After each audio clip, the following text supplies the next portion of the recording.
হে everyone, আসসালামু আলাইকুম। ভর্তা প্রেমীদের জন্য থাকছে আজকে অত্যন্ত সুস্বাদু অনেক মজাদার টাকি মাছের এই ভর্তাটা আমি কোনো রকম ব্লেন্ডার বা শিলপাটা বাটানো ছাড়া কষ্ট ছাড়াই কিন্তু তৈরি করেছি। তো আজকে আপনাদের সাথে ওই রেসিপিটাই শেয়ার করব।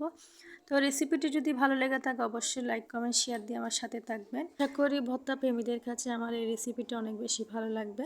তো এখানে আমি রেসিপিটি তৈরি করার জন্য অনেকগুলো টাকি মাছ নিয়েছি, দেখতেই পাচ্ছেন। টাকি মাছে কিন্তু মাথাটা অবশ্যই ফেলে দিতে হবে। মাথাটা ফেলে দেওয়ার পর ওইখানে আমি লবণ, হলুদ, মরিচের গুঁড়া দিয়ে একসাথে ভালো করে মিক্স করে নিচ্ছি। তো মিক্স করার পর আপনারা চাইলে ম্যারিনেট করে রাখতে পারেন, কিন্তু আমি ম্যারিনেট করে রাখবো না, এভাবে কিন্তু ভেজে নিব। তো কিছুক্ষণ মাখানোর পর এবার আমি প্যানের মধ্যে সরিষার তেল দিয়ে দিলাম পরিমাণ মতো। সরিষার তেল দিলে কিন্তু ফ্লেভারটা ভালো আসে। তো সরিষার তেল দেওয়ার পর আমি এখানে টাকি মাছগুলো দিয়ে দিলাম। এবার চুলার অল্প আছে কিন্তু টাকি মাছগুলো ভেজে নিতে হবে।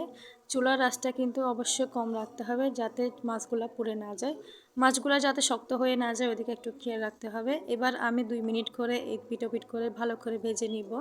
দেখতেই পাচ্ছেন আমার মাছটা কিন্তু শক্ত হয় না, কিন্তু এভাবে কিন্তু ভেজে নিব আর কি, দেখেই হয়তো বা বোঝা যাচ্ছে। তো এবার মাছগুলো আমি উঠিয়ে নিয়ে একটু ঠান্ডা করতে দিয়ে দিব। আমার ভিডিওটি কে কোথায় থেকে দেখতেছেন ওটা কমেন্ট করে জানাতে পারেন আমার সাথে। এগুলো তুলে আমি এক সাইডে রেখে দিলাম। এবার এই পর্যায়ে আমি কিছুটা পেঁয়াজ, রসুন, কাঁচামরিচ, টমেটো, ধনেপাতা এগুলো নিয়ে নিলাম। এবার সেম প্যানে কিন্তু তেলের মধ্যে কিন্তু আমি একটা টমেটো মাঝখানে স্লাইস করে দিয়েছি, দেখতেই পাচ্ছেন। 2টা রসুন আমি দিয়েছি, তারপর দিয়েছি পেঁয়াজ। আপনাদের পরিমাণ মতো আপনারা দিতে পারেন। এখানে 2টা কাঁচামরিচ দিয়েছি। ঝালটা আমি একটু কম দিলাম কারণ বাচ্চাদেরকে খাওয়াবো বলে, তাই বাচ্চারা মাছ খেতে চায় না, তারা কিন্তু চাইলে এভাবে করে কিন্তু ভর্তা করে খাওয়াতে পারেন। তো আমি এদিকে সব কিছু আবার একসাথে ভেজে নিলাম। মাছের কাঁটাটা আমি কিভাবে নিয়ে ফেলতেছি ভিডিওটা দেখলে হয়তো বা বুঝতে পারবেন। মাছটা কিন্তু অনেক বেশি নরম হয়ে গেছে, সিদ্ধ হয়ে গেছে আর কি। তো এইভাবে করে আমি কাঁটাটা নিয়ে নিলাম। সব কাঁটাগুলো নেওয়ার পর এখন ফেলে দিব। এখন আমি ভালো করে হাত দিয়ে সবগুলো একসাথে মিক্স করে নিব। মিক্সের সাহায্যে কিন্তু হাতের মধ্যে যে কাঁটাগুলো বাজে ওগুলো নিয়ে ফেলে দিতে পারেন আপনারা। তো এভাবে করে সব কিছু একসাথে করে ভালো করে মেখে নিব আর কি। এই ভর্তাটা বড়দের পাশাপাশি কিন্তু বাচ্চারাও অনেক বেশি পছন্দ করে। আমার পরিবারে কিন্তু আমার বাচ্চাদের কিন্তু অনেক বেশি পছন্দ হয়েছে ভর্তাটা, তাই আমি চিন্তা করলাম রেসিপিটা সবার সাথে শেয়ার করা যাক। এই পর্যায়ে আমি পেঁয়াজ, রসুন এগুলো ভেজে কিন্তু নামিয়ে নিলাম। এবার ঠান্ডা করতে দিয়ে দিলাম। অনেকেই দেখি টমেটোটা দেয় না, আমি কিন্তু টমেটোটা দিয়েছি যাতে ফ্লেভারটা ভালো আসে আর কি। এই পর্যায়ে আমি সব কিছু একসাথে ভালো করে মিক্স করে নিচ্ছি, দেখতেই পাচ্ছেন। জালটা আপনারা আপনাদের পছন্দ মতো দিতে পারেন।